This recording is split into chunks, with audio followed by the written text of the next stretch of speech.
Stay safe. Stay at home, malam. Corona wallahi akwai ta. Don't let the spread of corona to be everywhere, please. Let's put our hand together with our government to see that we tackle the problem of coronavirus in Nigeria. Let's go, let's go, let's go, let's go, let's go. Give me the beat now. Stay home.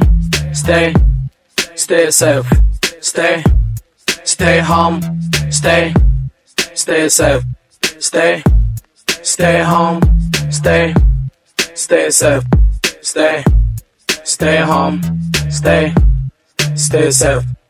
Cutar ga babu ƙarya a cikin mu nutsu mu lura. Cutar coronavirus sai ana aiki da lura. Mai sarke numfashi ta barka kai ta tada kura. Da injina da komai ana ta ɗauki dora. Wajen ci yawon mu yanzu dole ne mu lura. Mu daina yawo ko ina a dai zauna a duba. Mu kare rayukan mu zauna gida su baba. Mu roki gafara mu ɗauki sharbi mu ta tuba. Dan kar mu je mu shukar da idan ta bai tsiro ba. Mu haɗa ƙarfi da ƙarfe da gwamnatin mu ba da haɗin kai domin ta kare lafiyar mu. Mu gyara ayyukan mu kare duniyar mu bi doka ta gwamnatin mu shine tsiran mu. Stay home. Stay safe. Stay home. Stay safe.